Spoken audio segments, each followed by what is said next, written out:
They called her Ghost, not because she was dead, though some days Clara Evans felt like she might as well have been, but because she moved through St. Michael's Medical Center like a phantom, quiet, invisible, forgettable.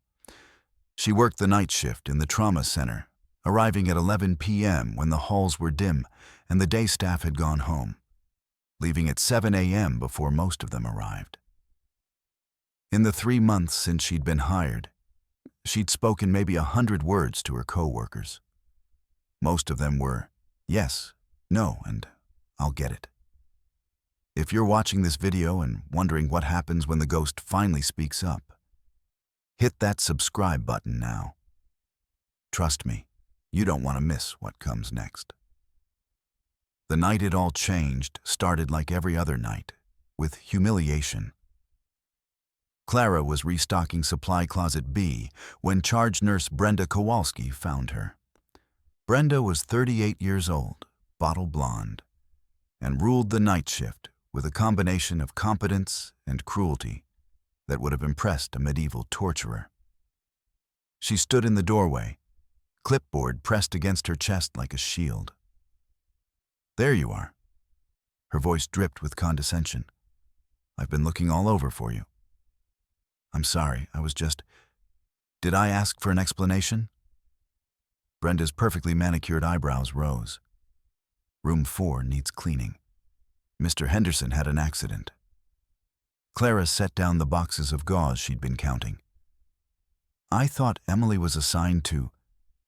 "Emily is busy doing real nursing work. You know, the kind that requires actual skills." Brenda's thin lips curved into something that wasn't quite a smile. "Be glad I'm giving you something you can handle." Clara nodded and walked past her. She'd learned in her 3 months at St. Michael's that arguing only made things worse. Brenda had decided on her first day that Clara Evans was beneath notice, and nothing Clara did would change that opinion. It wasn't personal. Not really. Clara knew she presented exactly the image she wanted to present. A middle-aged nurse with no ambition, no history worth mentioning, and no backbone worth testing. Her oversized scrubs hid a frame that was stronger than it looked. Her quiet voice disguised a woman who had once shouted orders over the roar of helicopter rotors while surgeons died around her. But that was another life. Another Clara. The Clara who had joined the Navy at 19, fresh out of a small town in Ohio where her father drank too much and her mother prayed too hard. The Clara who had discovered she had a gift for keeping people alive. A calmness under pressure that senior officers noticed and cultivated. The Clara who had risen through the ranks faster than anyone expected. Who had been selected for special programs that didn't officially exist.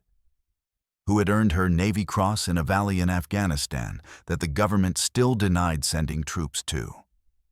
Lieutenant Commander Clara Evans, call sign Ghost, had been a legend in the special operations community.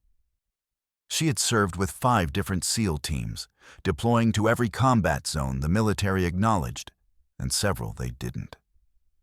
She had developed new protocols for combat medicine that were now taught at every special operations training facility.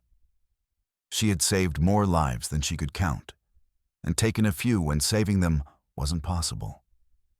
And then Syria happened. The mission had been routine, or as routine as anything got in that chaos. Extract a high-value intelligence asset from a compound outside Aleppo. Clara's team had been the medical component, standing by to handle any casualties. They weren't supposed to see combat. They were supposed to stay behind the lines, safe in their forward operating base, ready to receive patients. Instead, they had watched on satellite feed as everything went wrong. The SEALs walked into an ambush. Communications were jammed. Air support was compromised. And Clara had made a choice. The kind of choice that haunted her every night in her empty apartment. She had taken 3 corpsmen and gone in after them. The details were classified.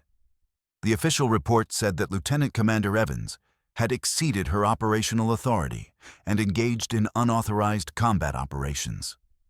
What it didn't say was that she had single-handedly kept 7 wounded SEALs alive for 18 hours in a collapsed building while enemy forces hunted for them. It didn't say that she had performed surgery by flashlight, cauterized wounds with a heated knife, and at one point used her own blood for a field transfusion when the plasma ran out. It didn't say the 3 of her corpsmen had died, that she had held each of them as they went, that she had memorized their faces because they deserved to be remembered, even if the world would never know their names. When the rescue finally came, when the helicopters broke through the enemy lines and carried them all to safety, Clara Evans had been called a hero, the Navy Cross, a commendation from the President himself, delivered in a private ceremony that was never photographed or recorded. And then, 6 months later, she had walked into her commanding officer's office and resigned her commission. "I can't anymore," she had said. "I just can't." They had tried to stop her. They had offered counseling, medical leave, a desk job far from any combat zone. They had reminded her of everything she would lose: the pension, the community, the identity she had built over 22 years of service. Clara hadn't cared about any of it. She had cared only about the voices in her head, the 3 corpsmen who had died following her into that building. Torres, who had been 23 years old and engaged to his high school sweetheart. Williams, who had been sending half his paycheck home to his mother in Mississippi. Chen, who had once told Clara that she was the reason he'd become a medic in the first place. "Save the ones you can, Ghost," Chen had whispered as the light left his eyes. "That's all any of us can do." So Clara had done the only thing she could. She had disappeared, changed her name, dyed her hair, moved to a city where no one knew her face. She had taken a job at a hospital that didn't ask too many questions and accepted nurses who didn't want to talk about their pasts. She had become a ghost for real. This Clara cleaned bedpans and restocked supply closets, and went home to an empty apartment where she sometimes slept and sometimes just stared at the ceiling until her alarm went off. This Clara took pills for the nightmares and drank cheap wine for the loneliness and counted the days as they blurred together into a gray, featureless existence. This Clara was barely surviving, but surviving was all she had the strength for. Room 4 smelled like illness and despair. Mr. Henderson was 73 years old, diabetic, and waiting for a bed in the chronic care unit that he'd probably never leave. He looked up as Clara entered, shame and defiance fighting for control of his expression. "I'm sorry," he said. "I tried to call, but nobody came." "It's all right, Mr. Henderson." Clara's voice was soft, automatic. "It happens. Let me help you get cleaned up." She worked quickly and efficiently, her hands moving through familiar motions while her mind drifted somewhere far away. She'd cleaned up worse than this. She'd held a man's intestines inside his body while he screamed for his mother in a language she didn't understand.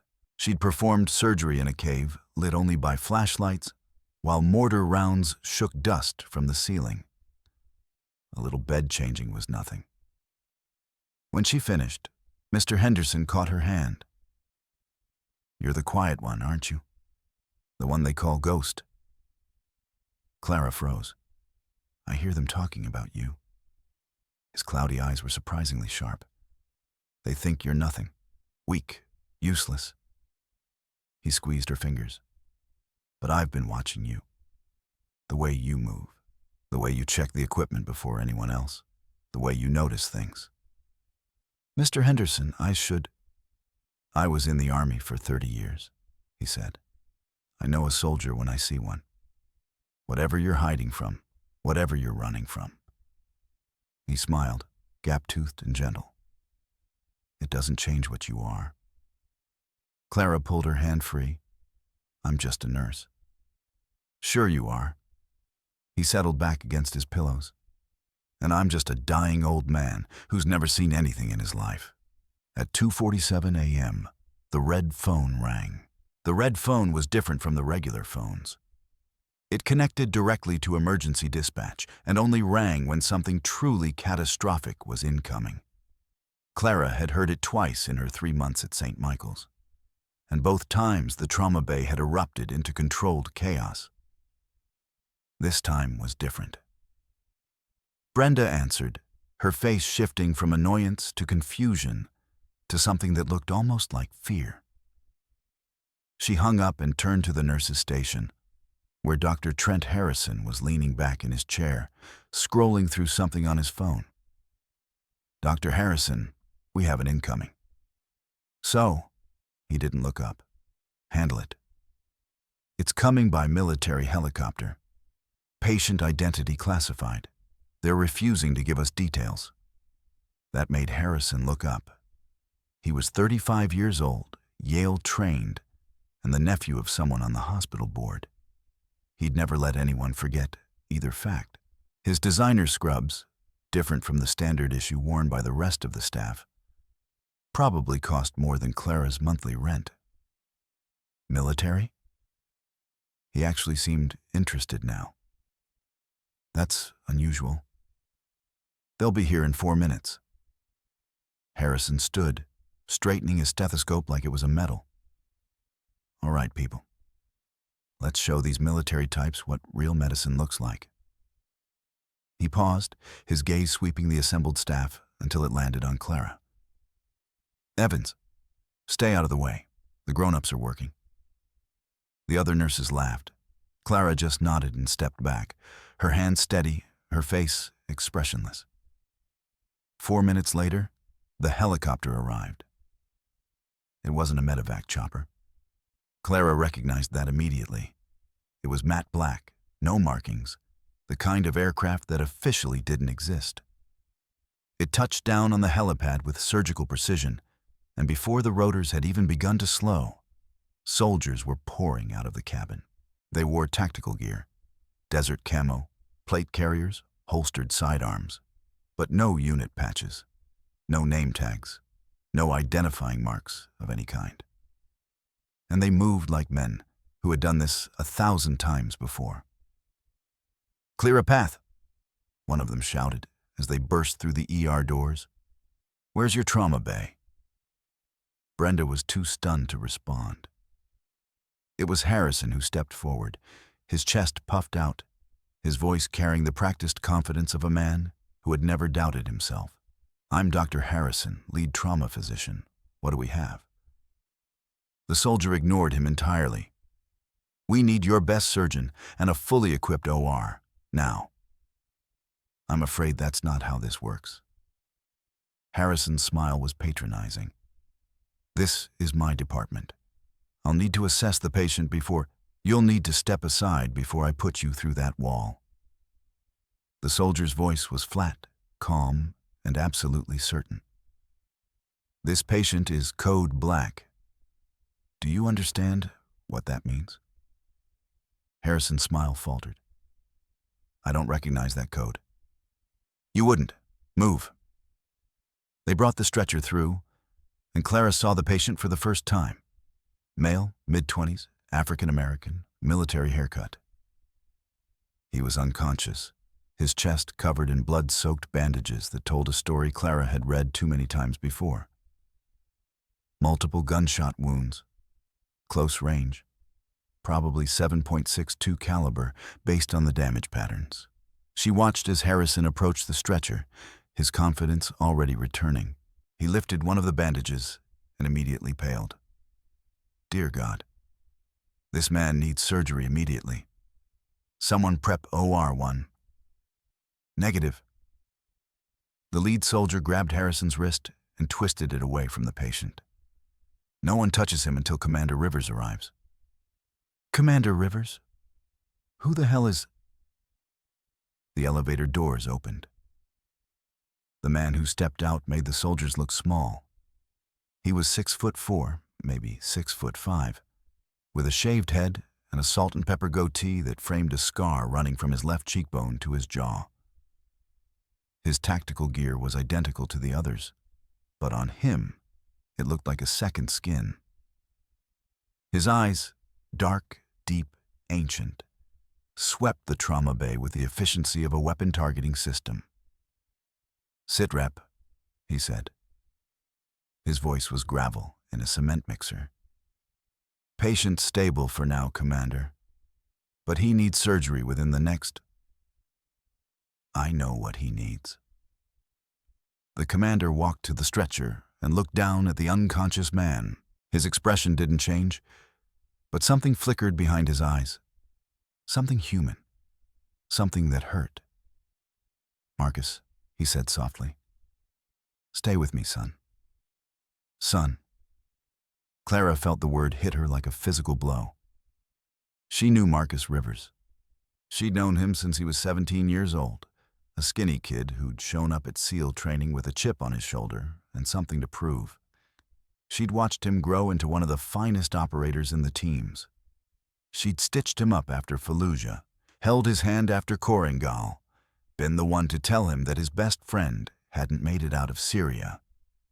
And now he was dying on a stretcher in front of her, and she was standing in the corner pretending to be invisible. Harrison was trying to take charge again. "Commander, I understand this is an emotional situation, but your son needs immediate surgery. I'm the most qualified." "Who treated him in the field?" the commander asked, cutting Harrison off. "We did what we could, sir. Combat medics stabilized him for transport, but that's not what I'm asking." The commander's eyes swept the room. "Someone here knows what they're doing. I can see it in the wound dressing, the tension sutures. That's not field medic work. That's surgical." Silence. Clara pressed herself further into the corner, willing herself to become truly invisible. Her heart was hammering against her ribs. Her hands, usually so steady in crisis, had started to tremble. "Don't see me," she thought. "Don't look. Don't." "It wasn't us," one of the soldiers said. "We found him like that. Someone got to him before we did. Kept him alive long enough for extraction." The commander's eyes narrowed. "Then who—" The monitor started screaming. Marcus Rivers' heart had stopped. What happened next would be burned into the memories of everyone in that trauma bay for the rest of their lives. Harrison moved first, shouting orders, grabbing the defibrillator paddles. His hands were shaking. Clara could see it from across the room. He'd never dealt with trauma like this before. His patients were usually routine cases, the kind that made for good stories at cocktail parties. "Clear," he shouted, pressing the paddles to Marcus's chest. Nothing. "Again, clear." Still nothing. "He's in VFib," Brenda said, her voice high and thin. "Dr. Harrison, what do we—" "I know what I'm doing." Harrison's face was flushed, sweat beading on his forehead. "Charge to 300, clear." Marcus Rivers remained motionless. The monitor showed a flat line. That's when Clara saw it. The pattern of blood on Marcus's chest. The way his neck was swelling on the left side. The slight asymmetry of his breathing before he'd coded. "Tension pneumothorax," her mind whispered. The air from his damaged lung is filling his chest cavity. It's crushing his heart. The defibrillator won't work because his heart can't expand. She knew what needed to be done. She'd done it 100 times before. In caves and huts and the backs of helicopters, working by flashlight while everything around her exploded. But doing it now would mean revealing everything. Every secret. Every lie. Every careful construction she'd built to hide from a world that had taken too much from her already. "Time of death," Harrison was saying, stepping back from the table. 3:17 a.m. "No." The commander's voice cracked on the word. "No, he's not. Marcus, don't you dare." Clara Evans made a choice. She crossed the trauma bay in 4 steps, shoving Harrison aside with a force that sent him stumbling into a crash cart. Before anyone could react, she had grabbed a 14-gauge angio catheter from the emergency tray and driven it into Marcus Rivers' chest.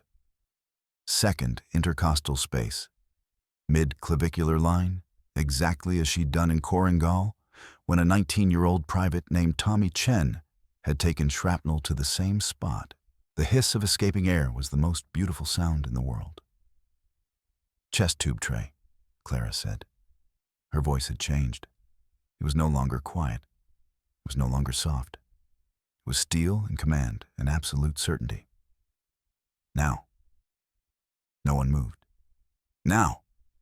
Brenda jumped as if she'd been shocked, scrambling for the equipment.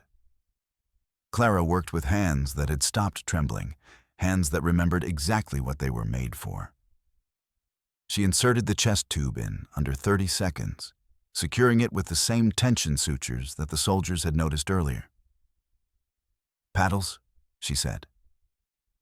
This time, when Harrison didn't move, the commander grabbed them and handed them to her himself. "Clear." The shock hit Marcus's chest. The monitor spiked once, twice, and then settled into a rhythm. A heartbeat, weak but present, alive. "He needs surgery," Clara said. "Real surgery, not whatever Dr. Harrison thinks he learned at Yale. The bullets are still in there, and at least one of them nicked an artery." "Who are you?" the commander whispered. Clara looked at him. For the first time in 3 months, she let someone see her, really see her. "You know who I am, Stone." The commander's eyes went wide. His voice dropped to something barely above a whisper. "Ghost?" "Not anymore." The next 2 hours were a blur of blood and steel and shouted commands. Clara took over the operating room like a general retaking lost territory. She dismissed Harrison with a single look and called in Dr. Catherine Park, an older surgeon she'd identified weeks ago as the only competent trauma specialist on staff. Together, they extracted 3 bullets from Marcus Rivers' torso, repaired a torn subclavian artery, and reinflated his collapsed lung. When they finished, Clara stepped back from the table and let herself feel, just for a moment, how tired she was. That was remarkable. Dr. Park was looking at her with new eyes. "Where did you train?" "Somewhere far away." "The technique you used for the arterial repair, I've never seen anything like it. It's almost like combat medicine." Commander Rivers stood in the doorway of the OR.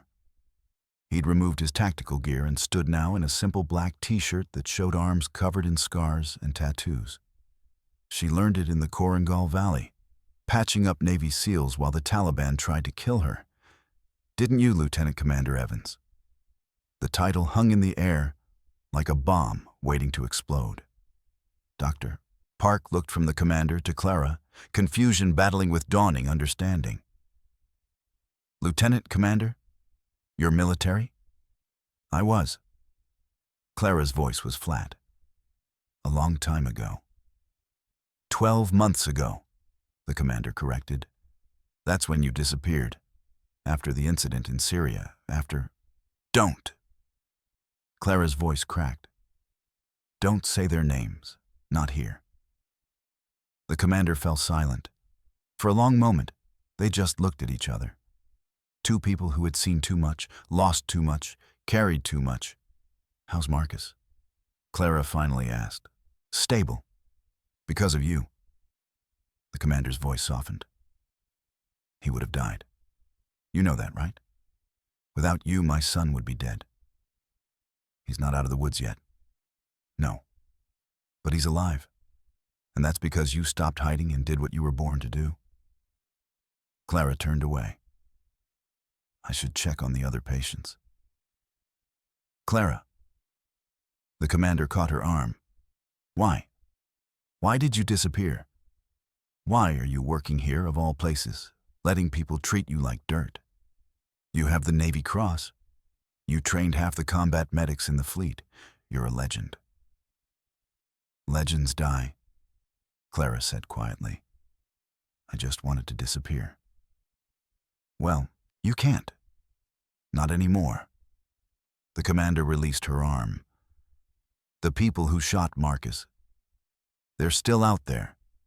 They knew where to find him because they have someone inside our organization. Someone who's been feeding them information about our operations. Clara felt cold spread through her chest. What are you saying? I'm saying my son is still in danger, and so is everyone who helped save him. The commander's eyes hardened. I'm saying I need you, Ghost. One more time. Help me find the traitor, protect my son, and I'll make sure you can disappear for real. New identity, new life, whatever you want. Clara looked at Marcus Rivers through the observation window. This boy she'd watched grow into a man, now lying broken and pale on a hospital bed because someone had betrayed him. She thought about the life she'd built here, the anonymity, the silence, the careful invisibility that had kept her safe for 12 months. Then she thought about Tommy Chen, bleeding out in her arms in a cave in the Korengal Valley, whispering, "Save the ones you can, Ghost. That's all any of us can do." One more mission, she said. Then I'm done. Fair enough. The commander extended his hand. Welcome back, Lieutenant Commander. Clara shook it. Her hands were steady. The next 72 hours were the longest of Clara Evans's life. Commander Rivers, Stone, as he was known in the teams, set up a command post in a vacant office on the hospital's top floor. He brought in 3 of his most trusted men. Sergeant Major Pete Diesel Kowalczyk, a massive Polish-American who had served with Stone for 15 years. Staff Sergeant Maria Santos, a former intelligence analyst who could trace digital footprints across the darkest corners of the internet. And Chief Warrant Officer James Preacher Washington, a quiet man whose sniper rifle had ended more than 200 confirmed enemies of the state. Clara knew all of them. She had worked with each of them at one point or another. They had been part of her world back when she had a world. Ghost. Diesel's voice cracked when he saw her. He was 6'5" and built like a refrigerator, but his eyes went soft. We thought you were dead. After Syria, after everything. We looked for you. Everybody looked for you. I didn't want to be found. Obviously. Maria stepped forward, her dark eyes sharp and assessing. But you're found now, and we need you. Clara had forgotten what it felt like to be needed. The sensation was strange, uncomfortable, like putting on clothes that no longer fit. Walk me through it, she said. Everything. From the beginning. The story they told was worse than she had imagined. Marcus had been leading a team in Yemen, a joint operation with Allied forces to capture a high-value terrorist target. The mission had been compromised before they even reached the objective. The enemy knew exactly where they would be, exactly when they would arrive, exactly how many operators were on the ground. 7 of them died, Stone said. His voice was flat, controlled, but Clara could see the muscles working in his jaw. 7 of my boys, the best men I ever trained, all because someone told the enemy we were coming. And Marcus? He was the only survivor. They shot him and left him for dead, but Marcus, that boy's stubborn as hell. He crawled 2 kilometers through the desert, half his blood leaking out behind him. He found a shepherd's hut, convinced the family to hide him until we could extract. The family, Maria added. They were killed 3 days later. The enemy found out they'd helped an American soldier. They made an example of them. Clara closed her eyes. She could see it all. The dusty hut, the terrified family, the boy bleeding out on their floor. She could see the aftermath, the bodies, the message it sent to anyone else who might consider helping the Americans. "How did you trace the leak here?" she asked. "We didn't. Marcus did." Stone pulled out a tablet and showed her a series of photographs. While he was healing, he started going through communications logs. Every mission that had been compromised, every operation that had gone wrong, he found a pattern, a single point of failure that connected them all. The photographs showed a woman, blonde, perfectly styled, with sharp green eyes and thin lips curved into a professional smile. Brenda Kowalski. Clara stared at the image. 3 months of humiliation and cruelty flashed through her mind.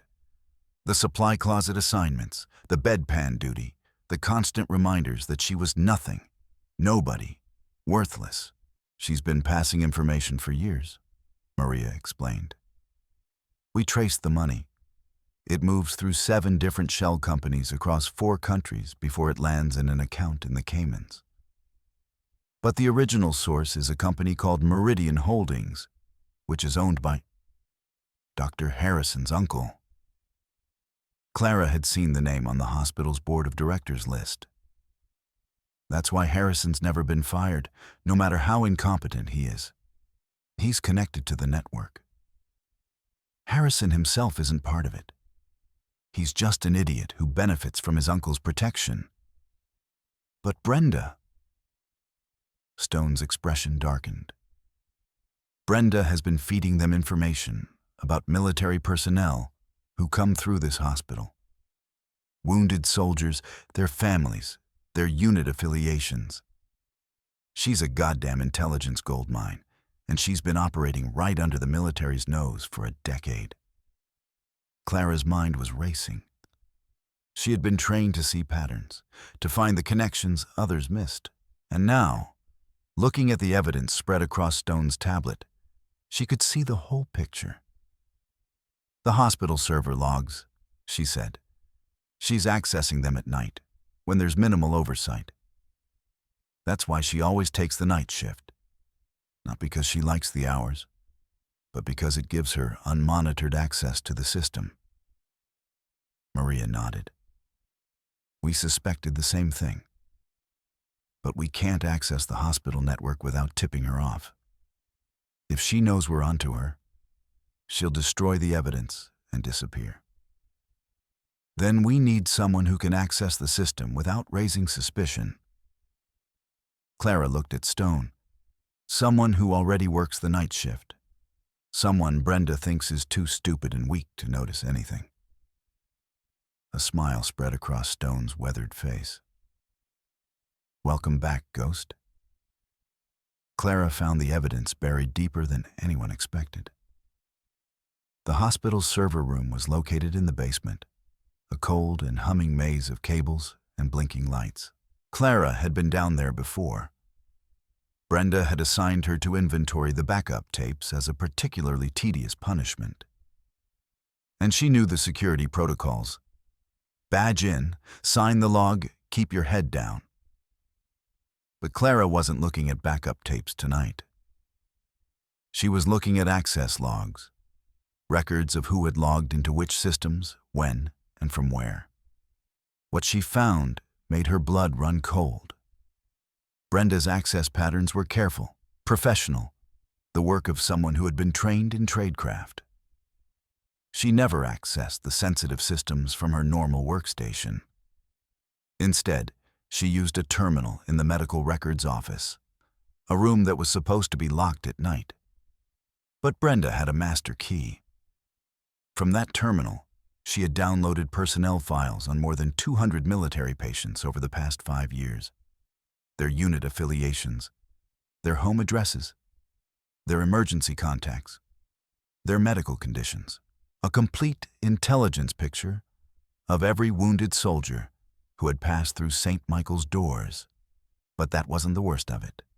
Clara traced Brenda's network connections through a series of proxy servers, digital breadcrumbs that led from the hospital to a server farm in Eastern Europe, and from there to an IP address that Maria identified as belonging to a diplomatic compound in Washington.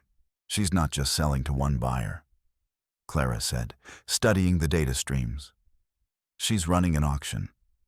Multiple foreign intelligence services are bidding on the information she provides. The highest bidder gets exclusive access for 30 days. Then she opens it up to everyone else. Jesus Christ. Diesel's massive hands clenched into fists. How many people have died because of her? We may never know the full count. Maria was already copying files, building the case that would put Brenda Kowalski in a federal prison for the rest of her life. But based on the mission she compromised, I'd estimate at least 50 American service members. Probably more. 50 lives. Maybe more. Ended or ruined because one woman wanted money and power and didn't care who paid the price. Clara thought about the 3 corpsmen who had died in Syria. Torres, Williams, Chen. Had their mission been compromised too? Had Brenda Kowalski's information led the enemy to that building outside Aleppo? She would never know for certain, but the possibility was enough. I want to be there, Clara said. When you take her down, I want to see her face. Stone nodded. You've earned that right. But before the arrests could happen, the enemy made their move. Brenda must have realized something was wrong. Maybe she noticed Maria's surveillance. Maybe one of her handlers warned her. Maybe she simply had the survival instincts of a rat in a sinking ship. Whatever the reason, she made a call. At 3 a.m. on the 4th night, while Clara was monitoring Marcus's vitals and Stone's team was finalizing the arrest warrant, the power went out. Emergency generators kicked in within seconds. But that was enough time. Enough time for the locks to disengage. Enough time for the security cameras to reboot. Enough time for 4 men in black tactical gear to breach the hospital's loading dock and make their way toward the ICU. Clara sensed them before she saw them. It was a gift she'd developed in the field. A hyper-awareness of her surroundings that had saved her life more times than she could count. The air pressure changed. The quality of silence shifted. Her skin prickled with the unmistakable sensation of being hunted. She pressed the panic button Stone had given her and moved to intercept. The corridors of St. Michael's at night were a maze of shadows and flickering fluorescent lights. Clara moved through them like she had moved through the streets of Fallujah, the caves of Korangal, the ruined buildings of Aleppo. Silent, deliberate, deadly. She found them in the stairwell between floors 3 and 4. 4 men, professional operators, judging by their equipment and movement patterns. Eastern European, maybe. She could see the manufacturer's marks on their weapons, Russian military issue that had found its way onto the black market. They came prepared for nurses and security guards. They expected panic, confusion, soft targets who would freeze or flee. They were not prepared for Ghost. Clara let the first one pass, then struck from behind. A precise blow to the base of his skull that dropped him without a sound. His weapon clattered to the floor, and she caught it before it could alert the others. The second man heard something and turned. He had exactly half a second to register the woman in blue scrubs before she drove a scalpel through his radial artery. He collapsed, clutching his wrist, trying to scream through the hand she clamped over his mouth. "Shh," she whispered. "You'll wake the patients." The third and fourth men were professionals. They heard their comrades fall and reacted instantly, weapons up, spreading to cover the angles. In a fair fight, they might have won. But Clara Evans hadn't survived 22 years in special operations by fighting fair. She used the second man's body as a shield, absorbing the silenced rounds meant for her chest. Then she threw herself down the stairwell, a controlled fall that would have broken bones in anyone without her training. and came up underneath the third man, her scalpel finding the gap between his tactical vest and his collar. The fourth man ran. Clara caught him in the parking garage. He was fast, well-trained, probably ex-military himself. But he wasn't Ghost. She brought him down with a tackle that would have made a linebacker proud, then pinned him with techniques she'd learned from a Gracie jiu-jitsu instructor who had trained half the UFC champions in Brazil. "Who sent you?" she asked. He spat in her face. Clara smiled. It wasn't a pleasant smile. "I was really hoping you'd say that." 15 minutes later, Stone's team had secured the hospital. The 4 attackers were zip-tied and under guard. The police were on their way, and Brenda Kowalski was sitting in the back of an unmarked federal vehicle, her perfectly styled hair in disarray, her sharp green eyes wide with shock and fear. "You," she breathed when she saw Clara approaching. "You're supposed to be nothing, a ghost, a nobody." "That's the thing about ghosts, Brenda." Clara leaned close enough to smell the expensive perfume that Brenda thought made her better than everyone else. "We're already dead, and dead people have nothing to lose." She walked away before Brenda could respond. She didn't need to hear anything else. The woman who had tormented her for 3 months, who had sold out her country for money, who had caused the deaths of dozens of American soldiers. That woman was going to spend the rest of her life in a federal prison. And Clara didn't need to say another word to make that happen. When it was over, she stood in the hallway outside Marcus's room, watching through the window as he slept peacefully for the first time since the attack. The monitors beeped steadily. His color was improving. He was going to live. Clara looked down at her hands. They were covered in other people's blood. The blood of men who had come to kill an American hero and found something unexpected waiting for them. Her hands were steady.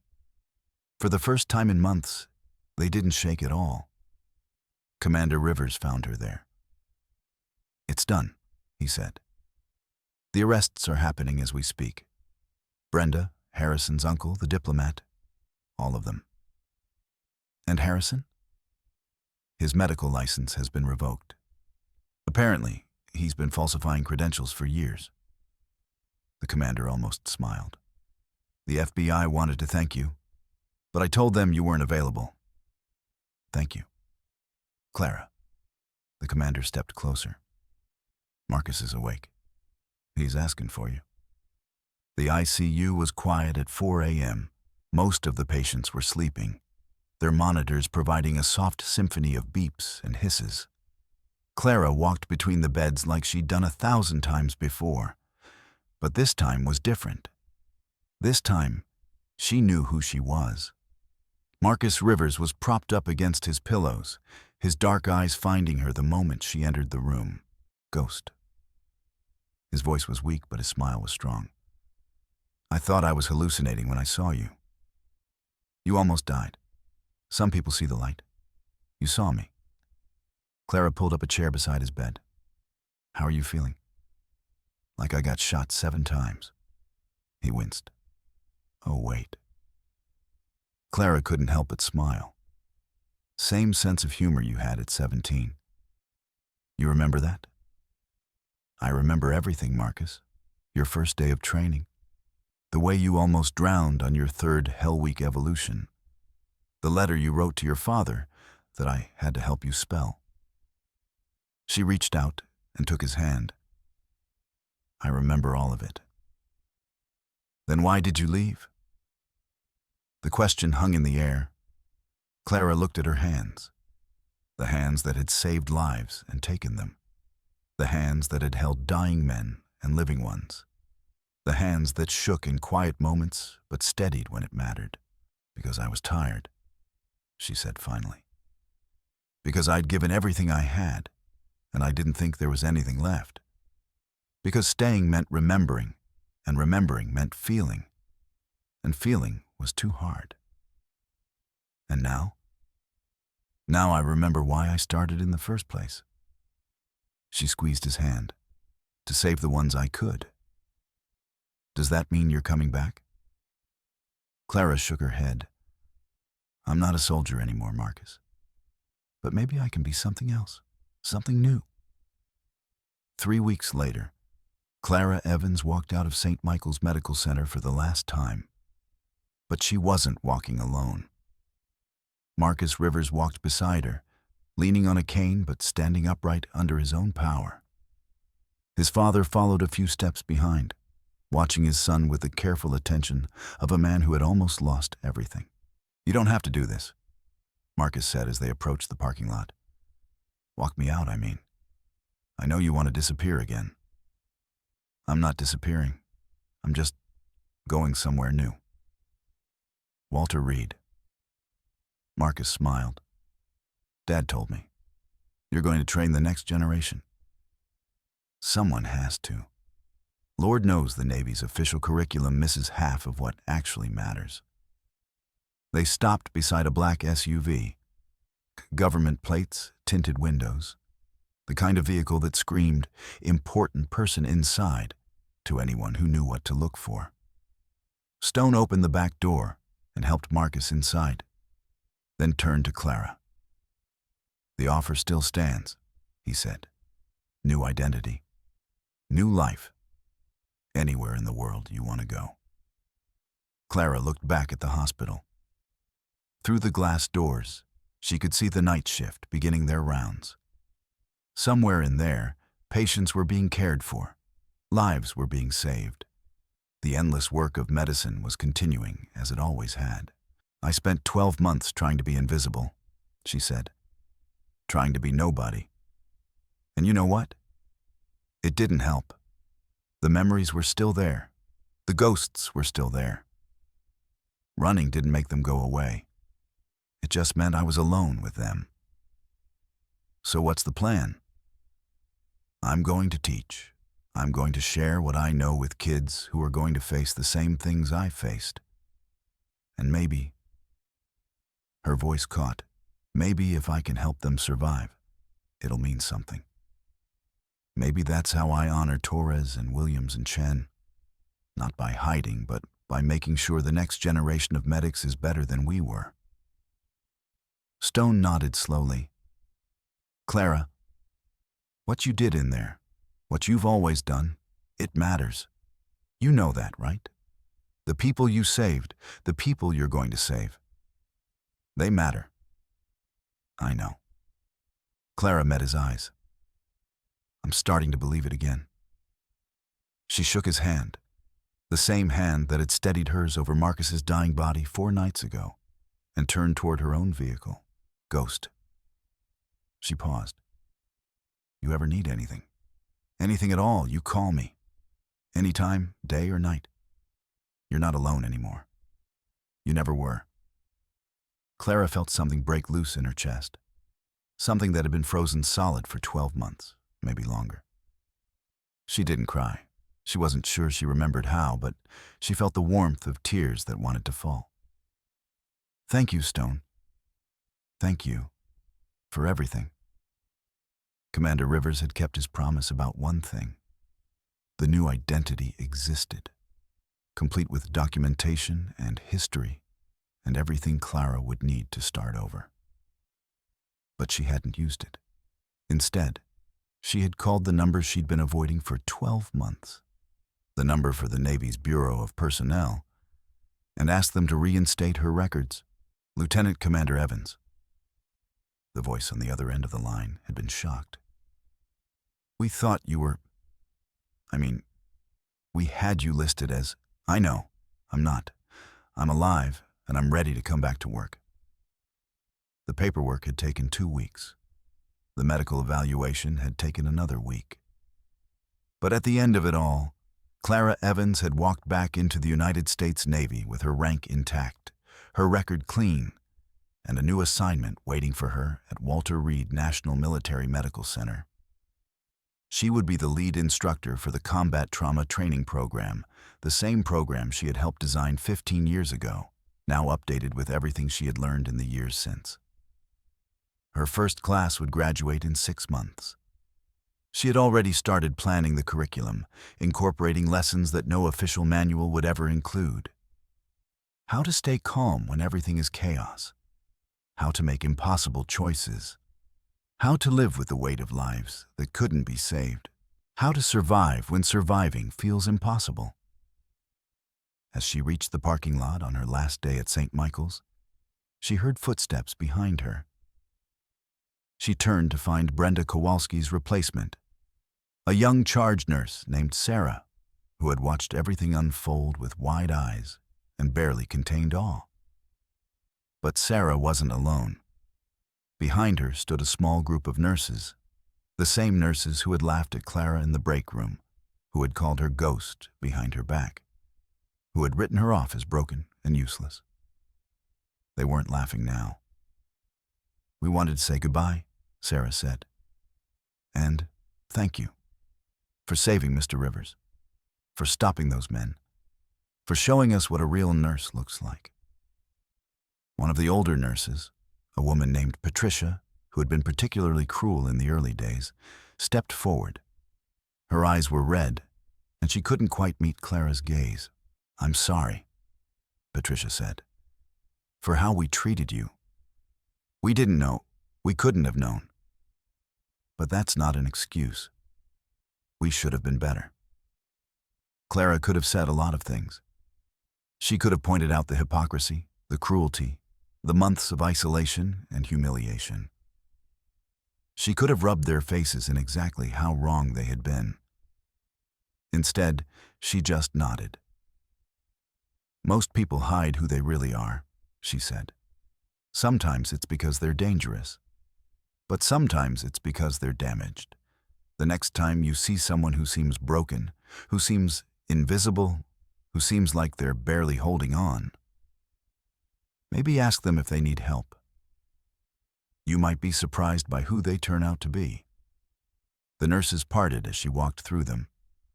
A silent corridor of respect where there had once been contempt. Clara didn't look back. She had spent too much of her life looking back, and it was time to face forward. "On Nurse Evans?" Sarah's voice was hesitant. "I just wanted to say, what you did, it was incredible." "I did what anyone would do." "No, you didn't." Sarah shook her head. "Most people would have stayed in the corner. Most people would have let Harrison fail. Most people would have let Marcus Rivers die." Clara looked at the hospital, the building that had been her hiding place, her prison, her confessional. She thought about Mr. Henderson, who had seen what no one else could. She thought about the lives she'd saved and the ones she couldn't. "Do you want to know a secret?" she asked. Sarah nodded. "The bravest thing I ever did wasn't running toward danger. It wasn't taking bullets or defusing bombs or surviving things that should have killed me." Clara met the young nurse's eyes. "The bravest thing I ever did was admitting I needed help. Admitting I was broken. Admitting that being strong enough to keep fighting doesn't mean you're strong enough to keep living." "I don't understand." "You will." Clara smiled. A real smile, the first one in longer than she could remember. "Take care of the ghosts who walk through here, Sarah. Sometimes they're not ghosts at all. Sometimes they're just people who haven't remembered how to be alive yet." She walked to her car. Still the same old Honda Civic, still rust-spotted and reliable, and drove toward a future she hadn't thought possible. Behind her, St. Michael's Medical Center continued its endless work of saving lives, and ahead of her, a new chapter was beginning. 6 months later, Clara Evans stood in front of her first graduating class. 18 combat medics, the best of the best, selected from hundreds of applicants, sat in rows before her, their faces a mixture of exhaustion and pride. They had survived 12 weeks of the most intensive medical training the military offered. They had learned to perform surgery in the dark, to diagnose injuries by touch alone, to keep patients alive with nothing but creativity and determination. They had also learned things that weren't in any manual, things Clara had taught them from her own experience: how to compartmentalize trauma, how to process loss, how to ask for help when the weight became too heavy. "When you leave here," Clara said, her voice carrying across the auditorium, "you're going to see things that no training can prepare you for. You're going to lose patience. You're going to make impossible choices. You're going to wonder sometimes whether any of it matters." She paused, looking at each face in turn. Some of them reminded her of Torres, others of Williams. One young woman in the front row had Chen's eyes, dark and determined and impossibly young. "When that happens, and it will happen, I want you to remember something. The work we do matters. Every life we save, every soldier we bring home, every family that doesn't have to get that knock on their door. It matters. We are the thin line between dying and living, between tragedy and hope. We are the reason some stories have happy endings." She stepped back from the podium. "You are now combat trauma specialists, certified to serve in any theater of operations anywhere in the world. You have been trained by the best instructors the Navy has to offer, including me." A small smile. "And I expect great things from every single one of you." The audience erupted in applause, the graduates, their families, the assembled brass who had come to witness the ceremony. Clara stood in the center of it, letting the sound wash over her, feeling something she hadn't felt in years: pride, purpose, connection. After the ceremony, the young woman with Chen's eyes approached her. Her name was Specialist Jennifer Ramirez, and she had graduated at the top of her class. "Lieutenant Commander Evans, I wanted to thank you for everything." "You did the work, Ramirez. I just showed you the way." "No, I mean..." Ramirez hesitated. "I read your file, the parts that aren't classified anyway. I know about Syria, about what you did, about why you left." Clara felt her shoulders tense. "That's not something we..." "My brother was in the Korengal Valley in 2009, Ramirez said quietly. "He was shot 3 times during an ambush. His medic, a woman he only knew as Ghost, saved his life. She performed surgery in a cave while mortar rounds fell outside, and she kept him alive until the medevac came." Clara's breath caught in her throat. "Your brother?" "Danny Ramirez, Sergeant First Class. He's still alive because of you. He's married now, has 2 kids. He coaches Little League and teaches Sunday school and lives a life that shouldn't have been possible." Tears were falling down Ramirez's cheeks, but her voice was steady. "He talks about you all the time, about the woman who saved him when no one else could. When I found out you were teaching this course, that's why I applied. That's why I pushed so hard. I wanted to learn from the person who gave my brother back to us." Clara didn't know what to say. She had spent so long focused on the ones she had lost, Torres, Williams, Chen, that she had forgotten about the ones she had saved. "I don't remember every patient," she said finally. "There were so many over so many years. But I remember your brother. I remember how hard he fought. I remember thinking that anyone who fought that hard deserved to live." Ramirez wiped her eyes. "I'm going to make you proud, Lieutenant Commander. I'm going to save lives just like you did, just like you taught us. I know you will." Clara put a hand on the young woman's shoulder. "That's why I do this. That's why I came back. Not for medals or recognition or any of that, but for moments like this. For knowing that the people I train will go out into the world and bring hope where there was none." A year after the night that changed everything, St. Michael's Medical Center held a dedication ceremony. The new trauma wing, funded by an anonymous donation that Clara suspected came from Commander Rivers' substantial family fortune, was state-of-the-art. Advanced surgical suites, dedicated military patient rooms, a helipad designed specifically for military evacuations, and above the entrance, a plaque, the Clara Evans Trauma Center, dedicated to the proposition that every life matters, and that healing begins with hope. Clara hadn't planned to attend the ceremony. She was busy at Walter Reed, preparing for her next class, building a curriculum that would train the next generation of combat medics.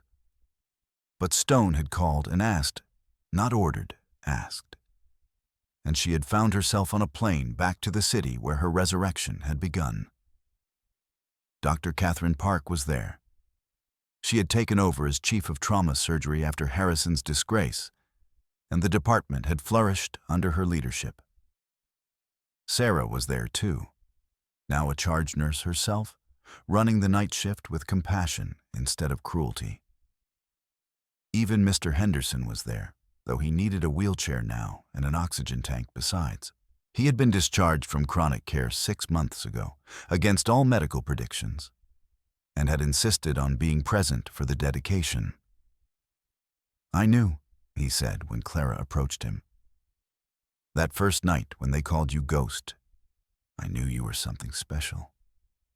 I've been in enough wars to recognize a soldier, even one who doesn't want to be recognized. You saw what others missed. No?" Henderson smiled, his weathered face creasing into familiar lines. "I just paid attention. That's all any of us can do. Pay attention to the people around us. You never know whose invisible struggles might turn out to be invisible strength." The ceremony was brief, but moving.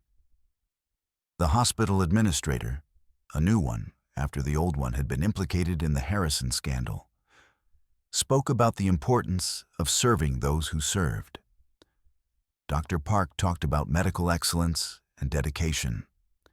Stone said a few words about sacrifice and honor and the debt society owes to its protectors, and then they asked Clara to speak. She hadn't prepared anything. She stood at the podium, looking out at the assembled crowd, hospital staff, military personnel, community members, reporters, and found that words came anyway. "A year ago, I walked into this hospital hoping to disappear. I was broken. I was lost. I was running from memories I couldn't escape and a past I couldn't accept. The people here called me Ghost, and I thought they were right. I thought I was already dead, just going through the motions of living." She paused, collecting herself. But then something happened. Someone needed me. Someone needed the skills I thought I had buried, the strength I thought I had lost, the person I had tried so hard to stop being. And when the moment came, when I had to choose between staying invisible and stepping forward, I found that I couldn't stay hidden anymore. Clara looked at the plaque above the entrance, her name carved into stone. I didn't do anything heroic that night. I did what I was trained to do. I did what any of the medics I've trained would do, given the same circumstances. The real heroes are the ones who walk through these doors every day, the nurses, the doctors, the support staff who work impossible hours for modest pay, who see humanity at its worst and still believe in its best. She turned back to the crowd. "If my name is going to be on this building, I want it to mean something. I want it to remind everyone who walks through these doors that healing is possible, that broken people can find wholeness, that the past doesn't have to define the future." She smiled, a real smile, warm and genuine and full of life. "They called me Ghost, but ghosts are just memories of people who used to be alive. I'm not a ghost anymore. I'm alive. And I plan to stay that way for a very long time." The applause that followed was the loudest sound Clara had ever heard. They called her Ghost because she moved through the world without being seen. They dismissed her because she was quiet. They mocked her because she didn't fight back. But Clara Evans was never weak. She was just tired. And sometimes, the strongest people are the ones who keep showing up day after day, even when the world has given them every reason to stop. What would you do if you saw someone being treated like they were invisible? Would you speak up? Would you stay silent? Drop a comment below and share your thoughts. And if this story moved you, hit that subscribe button and turn on notifications. We've got more stories coming that will remind you why you should never judge someone by how they look. Until next time.